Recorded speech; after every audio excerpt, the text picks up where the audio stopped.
Hey everyone, it's Riley, and today I'm bringing you a video that's really different from what I've already been sharing on my channel, but it's something that I do really enjoy doing and I do hope to do more of in the future, and that is bullet journaling.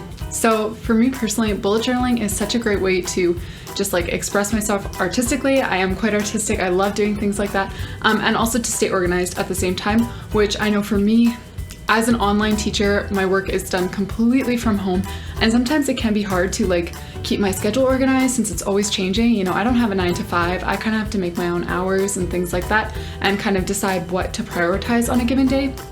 And so that's why bullet journaling has been just a really awesome outlet for me. Not only do I enjoy the artistic side of it, I also just really like how it keeps me organized and it helps me be productive and just sort of stay on top of where I'm at with my schedule and with my tasks and things like that.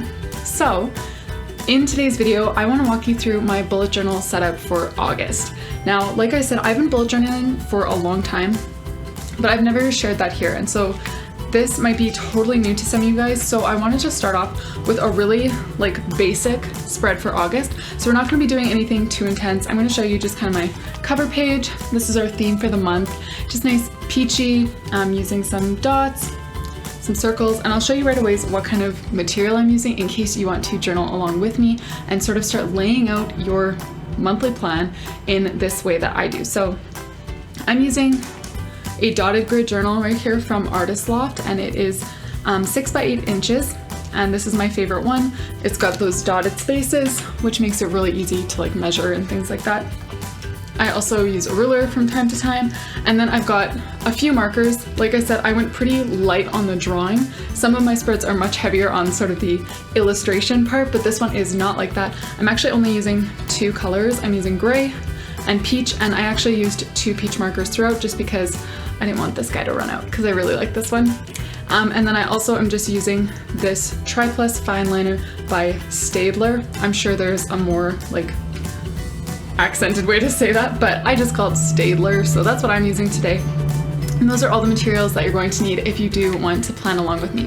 So today, like I said, I just want to lay out the month of August. I'm going to have kind of a title spread, some trackers, different things that I use to track my habits and my events, my schedule, and then I'm also going to have like a weekly layout for each week of the month, which is where I kind of get more specific about what tasks I want to complete on each day and things like that.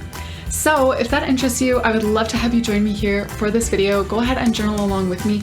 And if you enjoy videos like this, please let me know by hitting that like button, and you can leave me a comment down below too. I would absolutely love that because like I said, bullet journaling is something that I love and I'm so excited to finally share it here on my channel. And if it's something that you love, I would love to get that feedback from you so that I can kind of customize it to make it helpful to you. So let's just jump into the bullet journal spread for this month.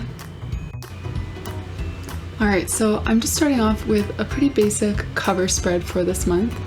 Like I said, I didn't want to be too heavy on like the drawing, so I stuck with a super simple sort of doodled theme that is seriously just like dots and outlines. So go ahead and join me. It really doesn't involve too much intense artistic skills. For right now, I'm just writing in the title for the month, August, and I am kind of introducing the font that I'll be using all throughout. It's just an all lowercase font using my peach felt marker, and I'm just outlining it with my fine liner. Not like a tight, crisp outline, I'm actually leaving some space, and that's kind of going to match with the theme that I'm going with for the dots as well, and you'll see that come into play right away. So now that I've got August written in all lowercase, I am going to go in and make just a little border with some nice rounded corners, and then I'm going to go in and add my dots. So in my bullet journal, most of the pages serve like a distinct purpose for helping me plan and stay organized and things like that. The title page doesn't really serve a purpose like that. It's just kind of here to separate this month from the previous months and kind of introduce the theme as well. So here you can see I'm going in with those dots that I mentioned earlier in gray and in peach, and I'm just using my felt marker to put those in at random, and then I'm going to go in and outline them with sort of an offset outline that kind of matches what I did for the font, where I had like that gap between the outline and the actual letter that I had already written. So this is just kind of to introduce the theme of the month and introduce the month of August. So So next I'm going to kind of lay out my schedule at a glance for this month, and I'm going to do that with two different spreads. The first one here is my events spread. So on this page, I'm just going in with that same font, same outline to write the heading events on the side, and then I'm going to go down and put a little dot, one for each day of the month. So August has 31 days, so I'm going to draw 31 dots, and the gray dots represent weekdays, peach represents the weekends, and I'm just going to go in and number those with the days of the month. And this is basically just my events calendar, so I'm not going to write any like day-to-day routine things. I'm just writing like birthdays, holidays, anything really special that kind of stands out. And I usually do have like a yearly events calendar too, and so this is where I would transfer the information from that calendar over to this monthly events calendar as well, just to make sure I don't miss any important like birthdays or appointments or anything like that. Now on the other side of the page, I am doing my daily schedule, which kind of works with the events calendar to give me a good like overview of what my month is going to look like. And I really love the daily schedule. I come back to this page a lot. So you can see I'm using the same font, and then I'm going to write schedule on those little peach dots that I just put underneath. And then I'm numbering it along the side just to mark like the time of day. So mine goes from 8 a.m. until 10 p.m. and then I'm gonna lay the days across the top. I just lay Monday through Saturday because I typically don't have like a routine on Sunday, and this is specifically for like routine tasks. So like I said, my schedule is constantly changing with my online work and all of that, so I do try to keep it somewhat consistent, at least for like 4 weeks at a time, so that I can kind of see what's working for me and if I want to lay it out the same way again the next month. So this is how I decided to lay out my teaching schedule for August. Teaching all afternoon, Monday to Thursday, and then mornings, Tuesday and Friday, and then the other times are more inconsistent. So I do have other classes as well, but these are the consistent times that I'm always teaching in the month of August. And I am writing in just my Zebra English teaching times at the top as well. So this is my daily schedule that I kind of just base my days and weeks around. So the next thing that I'm going to make in my monthly layout here is the habit tracker. So like it says in its name, this is where I'll be tracking my habits for this month. So I'm going in with that exact same font, exact same outline, just writing habits. And so I'll be honest, tracking my habits isn't something that I'm super consistent with, which I guess kind of defeats the purpose because habits are things that you want to be consistent with. But it's something that I am trying to be a bit more intentional about now. So you can see I'm using my gray just to kind of make a highlight for the headings of each habit. And so if you have a different type of pen that's not going to smear all over if you highlight over it, you can go ahead and use your pen first to write the name of the habit. However, I find that my pen just gets smeared all over the place, so that's why I made my highlight first. And you can see under that I'm using my peach just to make like a dot for each day of the month, kind of lay out a mini calendar of August. And so how I'm going to use this habit tracker is on each of those gray highlights, I'm just going to write whatever habit I'm tracking. So often I'll track things that help me physically, like getting exercise, drinking water, not eating junk food, whatever. I'll also track things that help me like mentally, emotionally, like journaling and reading and going for walks. And sometimes, especially during 2020, because we've had some ups and downs with not being able to see anyone, and so I will track some social things as well, just like how much I'm communicating with my family, if I'm, FaceTiming people, just to make sure that I'm not just being a little hermit here, which is so easy to do when you're quarantined and working online. So this is my habit tracker. I will be tracking 9 habits this month, and every day that I complete that habit, I'm going to go in with my black fine liner and just outline the dot for that day so that it'll kind of go with the dotted offset outline circles that we've been using all throughout this monthly spread. So there's my cute little habit tracker for August. Now this next page is one that I really love. Honestly, don't so much love the name. I'm kind of looking for a more creative name for this page, but I feel like brain dump does really describe like what it is. It's anytime I get an idea that I don't want to forget or something that I need to do, but I don't really know when, I'll just write it down in my brain dump. So I don't know about you guys, but sometimes when I'm like lying in bed trying to fall asleep, suddenly things pop into my mind that I just cannot let myself forget. I need to remember them, and that makes me not be able to fall asleep even longer. So that's what the brain dump is for. When I get those random ideas, I'm like, oh, I can't forget this, but I don't know what to do with it. I just toss it there in the brain dump, and it is absolutely perfect for that.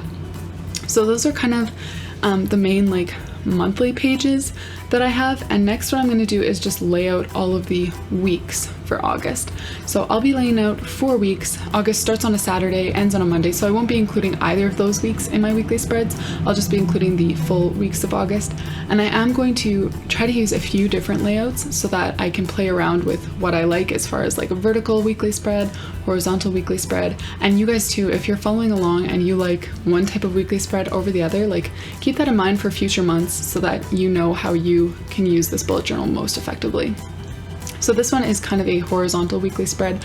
I've got 3 boxes going across the top and then 4 going across the bottom. And in the top corner here, I'm just going to write sort of the heading for this week. And I also am going to be tracking my sleep on here on a weekly basis. So sleep is the one habit that I'm not tracking on a monthly basis, just because I kind of like to use a little like line graph sort of thing. I think it looks pretty cute and it's easier to track just on a weekly basis because I flip to that page all the time. So that way I for sure remember to track my sleep, which is probably the most important thing that I do want to track. So that was my first weekly spread using kind of a horizontal spread out layout. Now for this one, I'm gonna go with a vertical layout for the second week of August. And I will be honest, I really should have measured these out before I went and did them, but I did not, as you can probably tell. So these circles are not evenly spaced at all. I decided to kind of go in with a ruler afterwards and mark out the spaces along the bottom to give me a better guide for where one day starts and the other one ends, because yeah, I didn't space my circles out perfectly. But basically this week I'm going to be laying out my weekly schedule in a vertical format. So I often will write like tasks at the top, events at the bottom, or if I'm doing a horizontal layout, I'll write like tasks on one side and then events on the other, like tasks on the right, events on the left, or something like that, just to kind of keep them separate. I could lump them all together, but I don't know, I just like to make my events stand out a little bit more so that I don't forget about what time they're at and things like that. So underneath, I'm just using the usual font, the usual dots, to write sort of a title for this week. And at the bottom, I will also be tracking my sleep again, and I also have a space for notes. And this is something that I really love having every week. I didn't include it in the previous weekly spread just because there wasn't really a place for it. But I do like to have a spot for notes because there are so many like tasks that I think of that I don't want to assign a specific date to, but I do need to do them this specific week. So that's kind of what my notes section is for. I can also mention like upcoming events if there are things that I just want to keep in mind that I know are coming up, and so I should just mentally be preparing. So this spread is another different style. This one's also moving horizontal, but it's really focused on the center of the page. So you can see I'm using gray dots for this one, just writing out the dates, and I will add the days of the week as well. And you can see that bottom right-hand box is actually going to be shared by Saturday and Sunday. Like I said, I never really plan too much for Saturday and Sunday. I do like to be intentional about taking those days off, so I don't mind clumping them together in one box. They usually don't need as much space for notes. So I'm going to have the days of the week all in the center of my page like this, and then the outside of the pages are going to just kind of be used for other things. You can see I have a little monthly calendar that just kind of shows me the month at a glance, and I've highlighted the current week. I'm also going to have my sleep tracker here, and again I'll be using like a line graph sort of thing to track my sleep this week. And then on the other side, I'm just going to leave tons of space for notes, because like I said, I find I use the note section a lot, and the weeks that I don't include a note section, I actually really miss it. So this one I'm including a nice long note section, and I'm just going to use some dots to kind of separate this note section from the rest of the page. So that is my third layout for August, and let's go on to the final one for this month. And this one's a bit more abstract looking, I guess. I am using the peach dot theme, but this time the days of the week are actually the dots themselves. And I think I like how it looks, but as I'm kind of getting prepared to actually use it, I feel like it might drive me a little bit crazy trying to fit all of my events, all of my tasks into these weirdly shaped dates. So we'll see how that goes. Let me know if you decide to copy the spread. Let me know if you like this one, because I think it looks fine. It matches with the theme, but I don't think it really suits the feel that I'm actually going for when I am laying out my week and stuff like that. So again, I've got a heading, I've got a sleep tracker, and I'm just gonna add some gray dots in between just to kind of fill the space. There's a lot of white space on this one. So there we go. Those are my 4 weekly spreads, and you can see they've all got a different style but serve the same purpose. Thank you guys so much for joining me to plan the month of August in my bullet journal. Like I said earlier, if you did enjoy this bullet journal video, please let me know. Like I said, this is the first video that I've posted about bullet journaling, but it's something that I've been doing for a long time. And so I would love to hear your feedback on whether or not you found this video helpful. If you would like to see more of this kind of thing in the future, please do let me know in the comments and just by leaving a like as well. So thank you guys so much for watching, and I'll see you in the next video.